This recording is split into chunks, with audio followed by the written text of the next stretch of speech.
Hello students, welcome to Swiss classes. Polus. In last class, we have studied that general form of quadratic equation.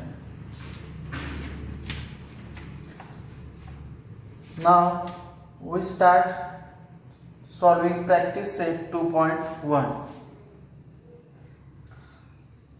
आता आपण practice set 2.1 सोडवणार आहे 2.1. यामध्ये बघा practice set 2.1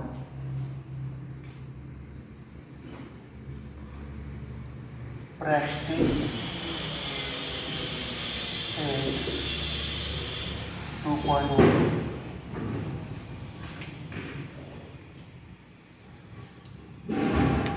त्यामध्ये पहिला क्वेश्चन विचारला आहे Write any two quadratic equations.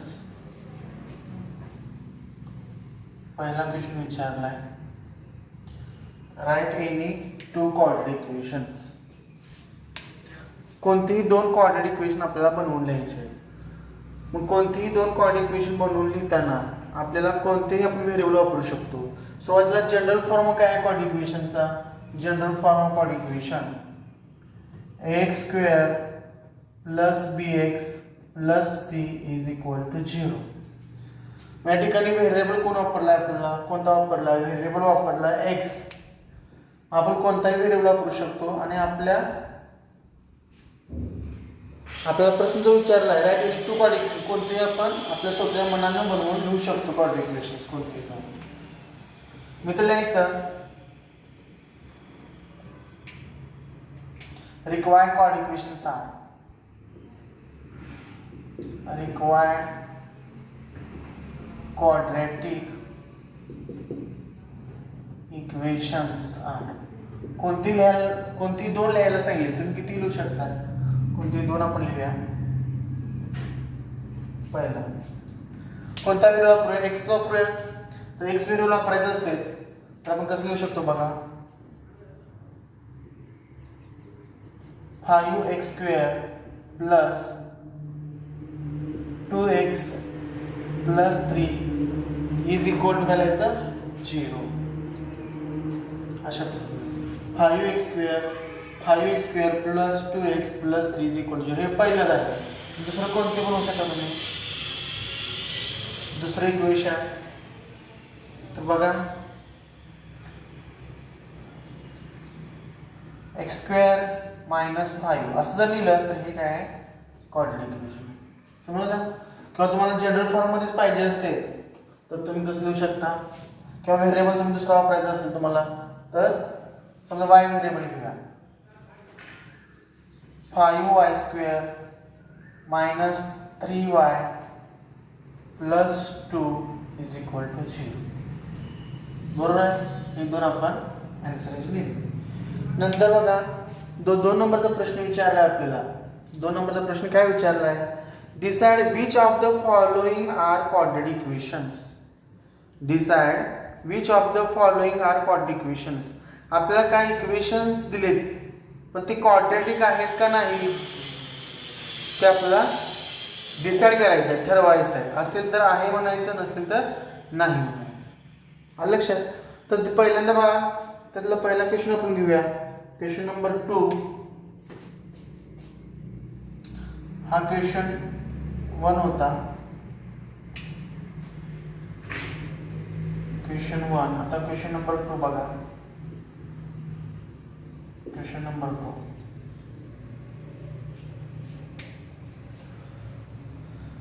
Question number 2 काय सांगितलंय बघा.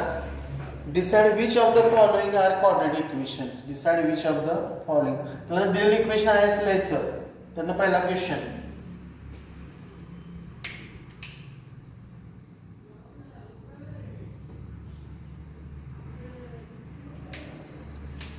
given equation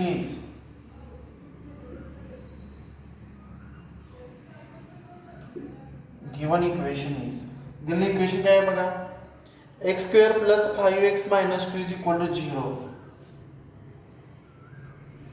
x square plus 5x minus 2 is equal to 0. या ठिकाणी आपल्याला बघा हे आपण जे प्रश्न दिले आपल्याला इक्वेशन दिले हे स्टँडर्ड फॉर्म बरोबर कंपेअर करून बघायचं, तुलना करून बघायचं. आपल्याला लगेच समजतं हे क्वाड्रॅटिक इक्वेशन आहे का नाही. तर या ठिकाणी बघा ज्यावेळी आपण कंपेअर करतोय इथे व्हेरिएबल x वापरलाय. कोणता व्हेरिएबल वापरलाय? x वापरलाय. आणि जो x व्हेरिएबल आहे त्याचा मॅक्झिमम इंडेक्स किती आहे, म्हणजे घात किती आहे, घातांक किती आहे, तर 2 आहे. मॅक्झिमम इंडेक्स 2 आहे, 2 आहे. Here here maximum index x is the only variable and maximum index of variable is 2, therefore it is a quadratic equation. Here x is the only variable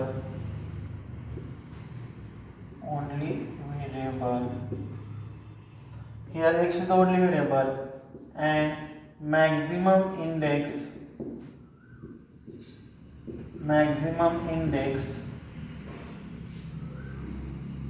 of variable is 2. Maximum index of variable is 2. Therefore, it is a quadratic equation. अशा पद्धतीने आपण याचं उत्तर लिहिलं. नंतर बघूया question number 2. आता question number 2 आपल्याला बघायचं आहे. क्वेश्चन नंबर 2 काय दिलंय बघा. क्वेश्चन नंबर 2 दिलाय y² is equal to 5y minus 10.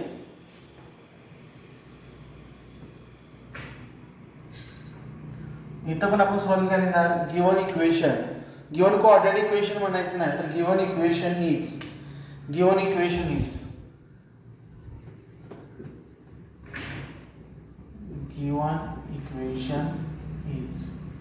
काय दिलं बघा. इक्वेशन काय दिले, y² is equal to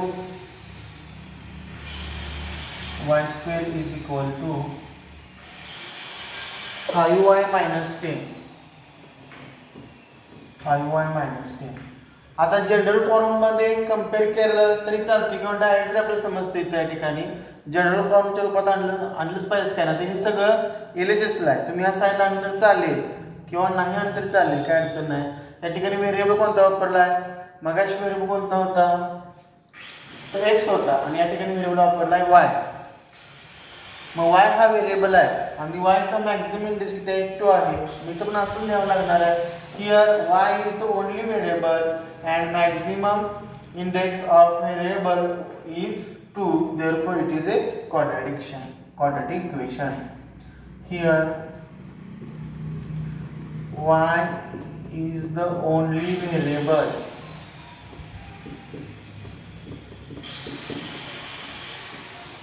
and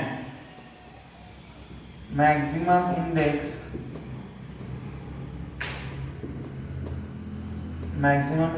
is 2, therefore it is a quadratic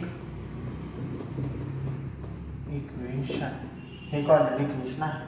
समजलं, त्याला आपण अंडरलाईन करणार आहे. It is a quadratic equation. हे आहे, it is a quadratic equation. अशा पद्धतीने समजलं. नंतर याच्यानंतर पुढचा प्रश्न आहे बघा, y² plus 1/y is equal to 2. तिसरा प्रश्न.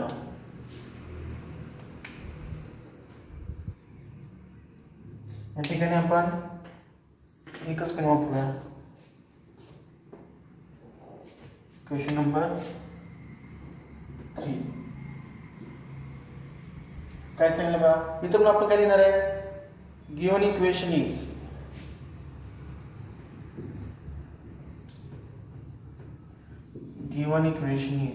काय दिलं इक्वेशन आपल्याला, तर y² प्लस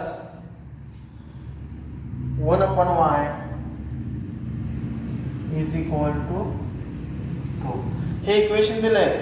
आता हे जनरल फॉर्म आपला काय आहे, जनरल फॉर्म आहे आपल्याला x square plus bx plus c is equal to 0. ह्या फॉर्ममध्ये इक्वेशन नाही, हे पण नव्हतं, पण या सगळ्या बघा इथं बघा या सगळ्यांचा डिनॉमिनेटर काय आहे, इथं काय नसतो जर तो 1 आहे, इथं काय नसतो जर तो 1 आहे, इथं 1 आहे. डिनॉमिनेटर सगळ्यांसारखाच होता, पण इथं तसं नाही. इथं डिनॉमिनेटरमध्ये व्हेरिएबल आहे. हा डिनॉमिनेटरचा व्हेरिएबल नको आहे आपल्याला, म्हणजे ह्या फॉर्ममध्ये आणायचं, मग आपल्याला समजणार आहे ते इक्वेशन क्वाड्रॅटिक आहे किंवा नाही. मग या डिनॉमिनेटरमध्ये y आहे, y नको आहे आपल्याला, ते आपल्याला काढून टाकायचं आहे. कसं काढून टाकणार? ज्यावेळी आपण y ला थ्रू आउट ह्या इक्वेशन जर आपण मल्टिप्लाय केलं तर काय होतंय, y हे निघून जातंय. मी ते लिहू शकतो तुम्ही मल्टिप्लाइंग बाय y, किंवा डायरेक्ट तुम्ही मल्टिप्लाय करायचं. y ज्यावेळी मल्टिप्लाय करतोय आपण किंवा इथे लिहूया आपण मल्टिप्लाइंग बाय y.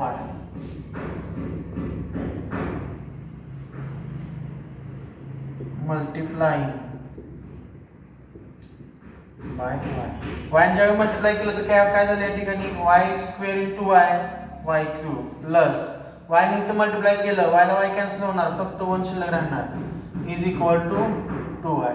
आणखी तुम्हाला या फॉर्म देणार असेल तर 2y साइडला आणलं काय होणार, y cube minus 2y plus 1 is equal to 0. y cube minus 2y plus 1 is equal to 0. मग या ठिकाणी बघा आता व्हेरिएबल y चा, y हा व्हेरिएबल आहे, y ह्या व्हेरिएबलचा इंडेक्स किती झाला, 3 झाला. आपण काय म्हणतोय, इंडेक्स 2 असेल तरच ते क्वाड्रॅटिक इक्वेशन. हे क्वाड्रॅटिक इक्वेशन झालं का, नाही, हे क्यूबिक इक्वेशन. बरोबर. या ठिकाणी आपल्याला इंडेक्स काय आहे, या ठिकाणी 2 पाहिजे, आपली तर 3 आहे. मी लिहिताना कसं लिहायचं बघा, हिअर लिहिताना कसं लिहिणार,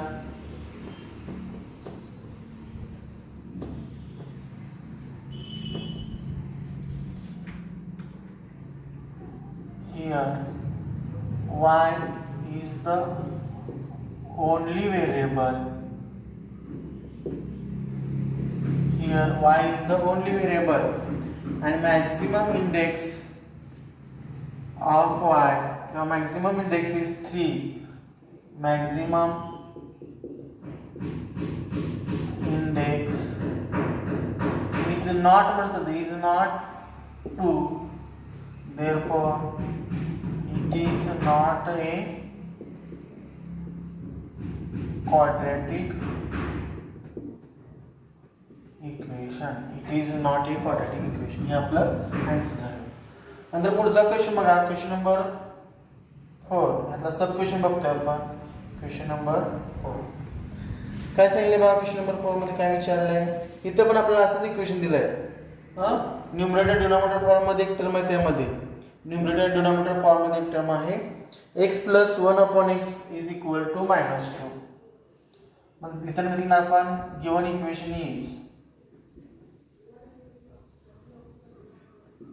equation is x plus 1 upon x plus 1 upon x is equal to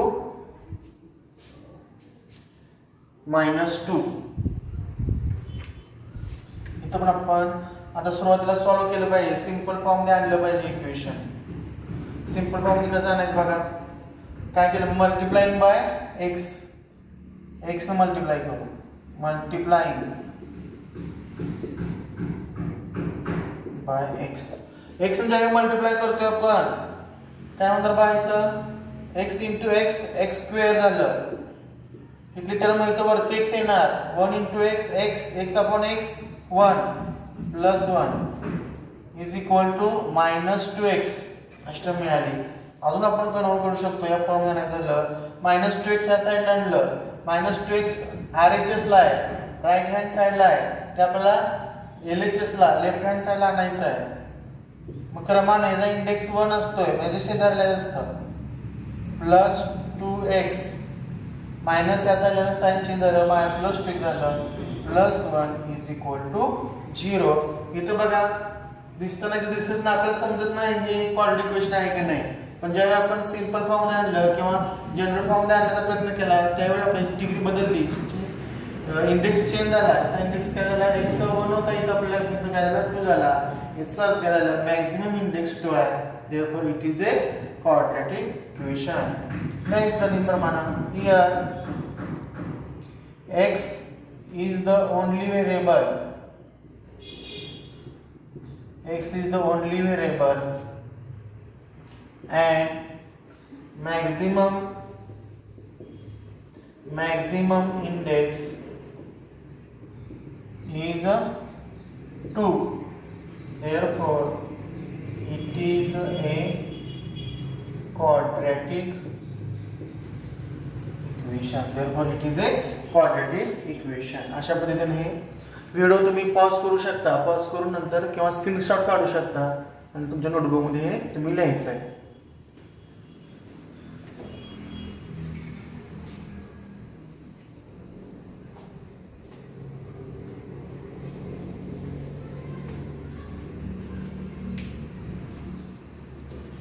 नंतर पुढचा क्वेश्चन आपण बघूया. पुढचा क्वेश्चन काय सांगितलं बघा. इथं आता 2 टर्म दिले, आता 2 टर्मचा प्रॉडक्ट दिलाय बघा. मी दिसतो इथं अगोदर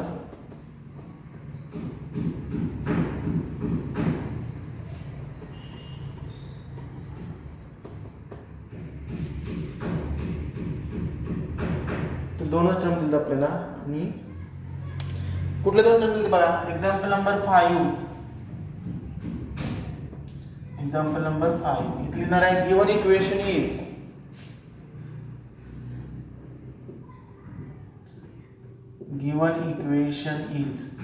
काय दिले बघा. m+2 ब्रॅकेट मध्ये आहे m+2 तशी एकच टर्म आहे आणि सेकंड ब्रॅकेट मध्ये m-5 = 0 असं दिलंय. जनरल फॉर्म कसा होता आपण बघितला मगाशी. तर व्हेरिएबल कोणता आहे. व्हेरिएबल इथे m वापरलाय. m+2 सेकंड ब्रॅकेट m-5 असं लिहिलंय. मग आपला ब्रॅकेट सॉल्व्ह केला पाहिजे. हा ब्रॅकेट कसा सॉल्व्ह करायचा. तर यामध्ये कोणताही एक ब्रॅकेट आपण यातला कोणताही ब्रॅकेट आपण काय करणार आहे काढून टाकायचा किंवा फोडायचा. मग कोणता ब्रॅकेट फोडायचा. पहिला ब्रॅकेट फोडला तर हा ब्रॅकेट आतमध्ये येणार बरोबर आहे. याच्या पशी येणार आणि 2 च्या जवळ पण येणार, 2 च्या जवळ पण येणार आणि m च्या जवळ पण येणार. बघा कसं होतं. ब्रॅकेट आपण हा काढून टाकला तर m सेकंड ब्रॅकेट काय झालं m-5 m हा ब्रॅकेटच्या जवळ आला +2 × m-5 = 0. आता दोन्ही पण ब्रॅकेट काढून टाकायचे आहेत. हे m आतमध्ये जाणार, याला मल्टिप्लाय होणार, पुन्हा -5 ला मल्टिप्लाय होणार. 2 पण काय होणार बघा. तो ब्रॅकेट आल्यानंतर 2 पण m ला मल्टिप्लाय होणार, -5 ला पण मल्टिप्लाय होणार. तर काय होतं ब्रॅकेटला m × m, therefore m × m m2, m × -5 -5m + 2 × m 2m 2 × -5 -10 = 0. अशा पद्धतीने. नंतर बघा m² -5m + 2m याची आपल्याला काय करायला लागणार. Addition subtraction. 2 नंबर्स आहेत, हे दोघांच्या पाशी व्हेरिएबल आहे. तर काय करायचं बघा. व्हेरिएबल दोघांच्या पाशी आहे तर जास्त विचार करायचा नाही. -5 + 2 -5 + 2 काय होत आहे. -5 + 2 असा नंबर आहे. तर या ठिकाणी असं असेल तर काय करायचं. ऍडिशन करायची का सबट्रॅक्शन करायची. तर या ठिकाणी अनइक्वल साइन असतील नंबर्सला तर काय करायचं सबट्रॅक्शन करायची. सबट्रॅक्शन कशी करणार आपण. 5 मधून 2 मायनस करायचं आणि उत्तराला मोठा संख्येने लिहायचं. मग 5 - 2 किती झालं 3 आलं. मोठं म्हणजे -3. मी इथं काय येणार -5 + 2m म्हणजे -3m येणार. -10 = 0. अशा पद्धतीने. आता बघा या ठिकाणी काय झालं. ह्या फॉर्म मध्ये इक्वेशन होतं आपण या फॉर्म मध्ये आणलं. इथे व्हेरिएबल कोण आहे m आहे आणि मॅक्सिमम इंडेक्स किती आहे व्हेरिएबलचा 2 आहे. मॅक्सिमम इंडेक्स व्हेरिएबलचा 2 आहे. therefore काय झालं बघा. here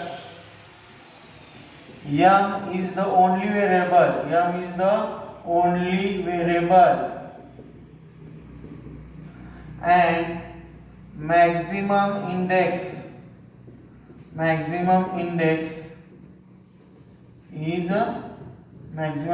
is 2, therefore it is a quadratic equation.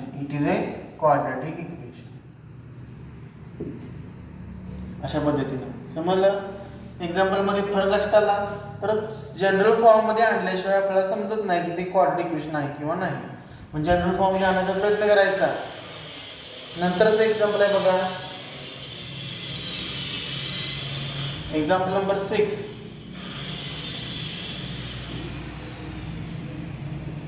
Example number 6. तुम्ही व्हिडिओ बघताना तुमच्या समोर टेक्स्ट बुक ठेवायचं आणि नंतर व्हिडिओ तुम्ही बघू शकता. नंतर बघा एक्झाम्पल नंबर 6 काय सांगितलंय. Example number 6, m cube plus 3m square minus 2 given equation is. Answer लिहितो आपण डायरेक्ट, क्वेश्चन लिहित नाही. त्यामुळे तुम्हाला हा व्हिडिओ बघत असताना तुम्ही टेक्स्ट बुक जवळ ठेवायचं आणि तो प्रॅक्टिस सेट तुम्हाला नंतर समजणार आहे. नंतर एक्झाम्पल बघा काय दिलंय, given equation is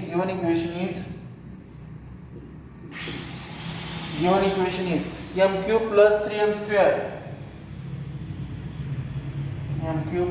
3m square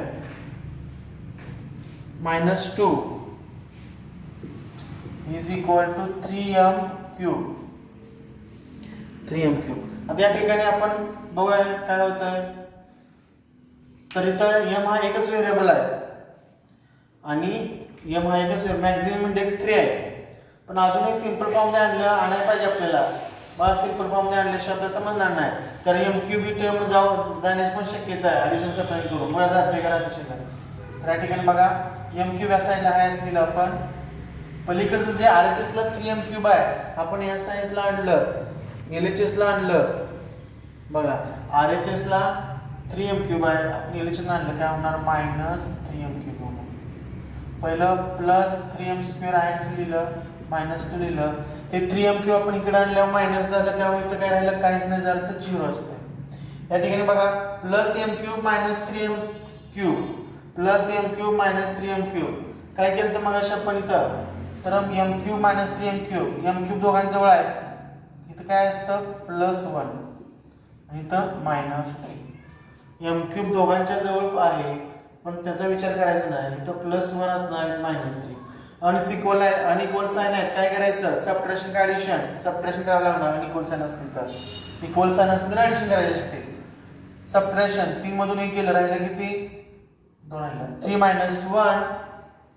2 3 - 1 2 आणि मोठ्या संख्येची म्हणजे -2 m क्यूब मायनस प्लस हे टर्म आपण इथे ॲडिशन सबट्रॅक्शन केली म्हणजे plus 3m square -2 is equal to 0. आता बघा या ठिकाणी काय झालं, m is the only variable but maximum index of m is not 2, therefore it is not a quadratic equation. Here m is the only variable.